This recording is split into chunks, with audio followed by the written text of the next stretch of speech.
हिस्सा शिविर में उपस्थित यहाँ मंच पर Shri Rajesh Duggal IPS joint commissioner police Faridabad,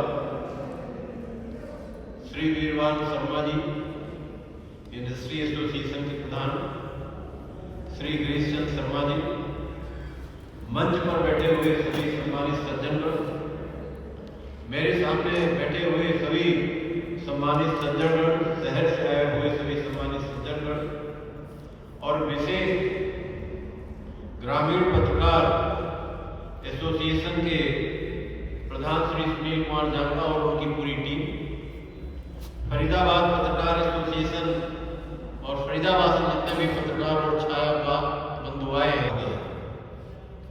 Tulsidas ने रामायण में भी लिखा है कि पर हित सरिस धर्म नहीं पाई और पर पीड़ा नहीं कछु अधमाई।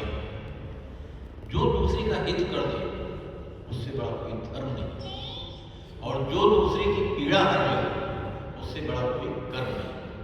तो मानव जीवन दो चीजों से बंधा हुआ है, धर्म और कर्म। ये हमारे जीवन की कहानी को चलाता है, इसलिए हम इस पे प्रेरित होकर आगे बढ़ते हैं। यदि मैं समाज की अवधारणा लूं तो समाज का मतलब क्या है? सम धन आद। सम मीन्स बराबर, आज मतलब प्रेजेंट टाइम है। आज भी यदि हम सब लोग बराबरी के दर्जे पे जी रहे हैं तो हम समाज का पार्ट हैं।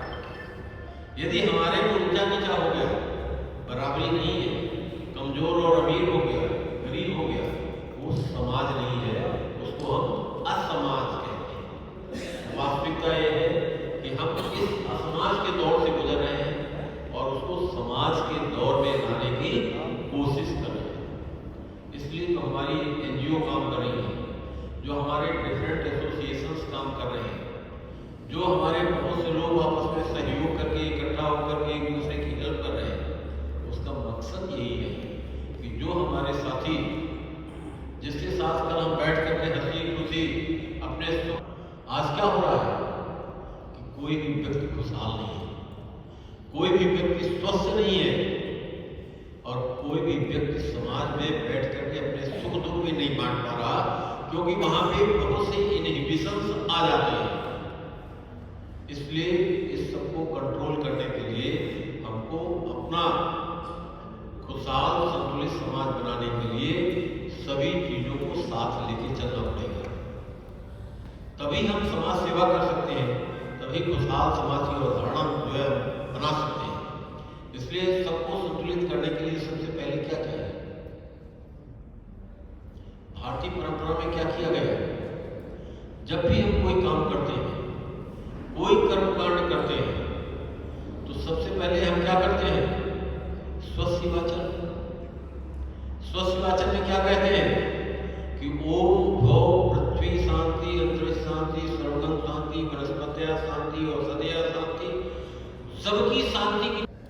हमारे को पैदा किया इन पंच तत्वों ने, इसलिए हमारे भगवान कौन है? ये पंच तत्व है। अब दूसरी बात, हमारे को जिंदा कौन रखता है? पालता पोसता कौन है? बगैर जल के आप जिंदा रह सकते हो? बगैर ऑक्सीजन के कोरोना में आपने देख लिया अपने हाल आपने, बगैर एनर्जी के सोर्सेस के, बगैर कॉस्मिक रेस के,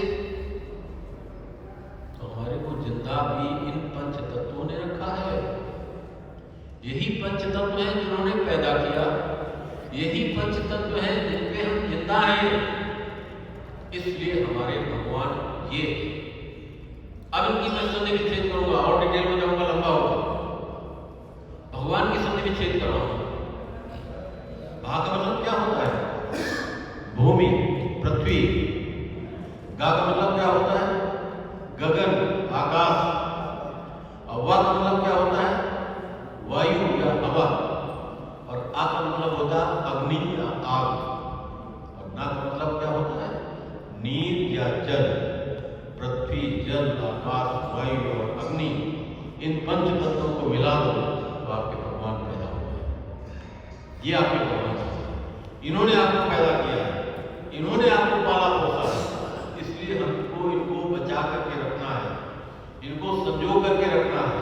और इसीलिए हमारे पूर्वज पूर्वजों ने, हमारे ऋषि मुनियों ने इनको भगवान कहा था, उसको नहीं जिसको हम सोचते हमारे भगवान ही है।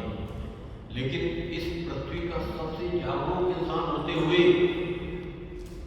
सबसे ज्यादा पंच तत्वों का विनाश किसने किया? मानव ने किया। और मिल करके चल रहा है। प्रकृति के पंच तत्वों को मिला करके, उनको बचा कर, उनको संजो करके रखना है। इसका एक प्रैक्टिकल एग्जाम्पल मैं दूंगा, आगे फिर कभी आगे बात करूंगा, बहुत लंबे टॉपिक है। हमारे पूर्वज जागरूक थे, उन्होंने आपने देखा जितने हमारे देवी देवता हैं सबकी सवारी एक जानवर रखा। क्यों भाई? सिंह सबसे पावरफुल था, मां दुर्गा को उन्होंने सिंह दिया, बाकी देवता भी कहते हमको सिंह दो यार, सबसे पावरफुल, लेकिन सब कुछ एक ही है। हर देवता की सवारी अलग रखा। लक्ष्मी की उल्लू है, भगवान शंकर की बैल है, गणेश जी की जुआ है, जितने भी देवता हैं सबकी सवारी एक जानवर है। क्यों रखते? इसकी प्रकृति संतुलित रहेगा, कभी प्रकृति हमारा असंतुलित नहीं होगा। इसलिए हमारे पूर्वज तो संस्कार दे गए, लेकिन हमने उन संस्कारों का पालन नहीं किया। उसके कारण आज हम बीमारियों का घर बन गए और पूरा हमारा एनसीआर जोन पोल्यूशन का अड्डा बन गया। यहाँ पे सांस लेना मुश्किल हो गया, हर व्यक्ति बीमार है। हमको ये स्पीड लगाने की जरूरत नहीं पड़ती यदि हम अपने पूरे पर्यावरण को शुद्ध कर लें। हम अपने भाइयों को कमजोर नहीं कर सकते यदि उनको हम अपने साथ लेके संतुलित जो है इस प्रकृति के वातावरण में रखें।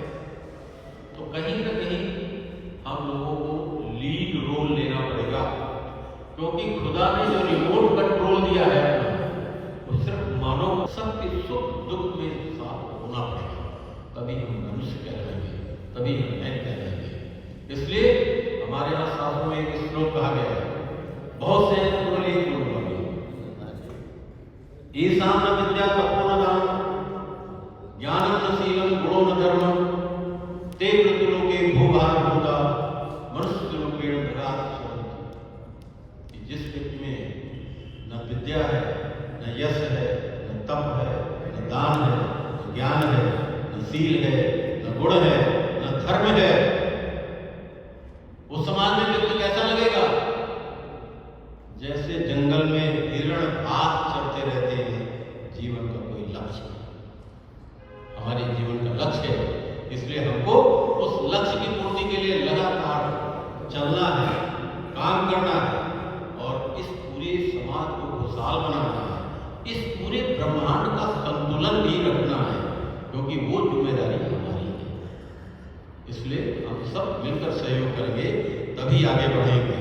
तो मैं श्री सुनील जांगड़ा जी का और उनके पूरे साथियों का बहुत बहुत धन्यवाद करता हूँ कि आप सबको यहाँ एकत्र किया एक बहुत ही अच्छे कार्य के लिए।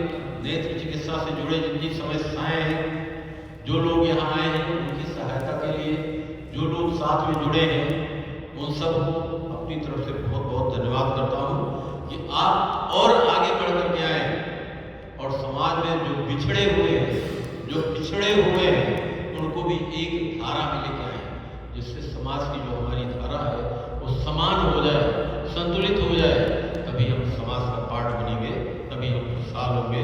तो मैं आप सब लोगों का बहुत बहुत धन्यवाद करता हूँ। धन्यवाद।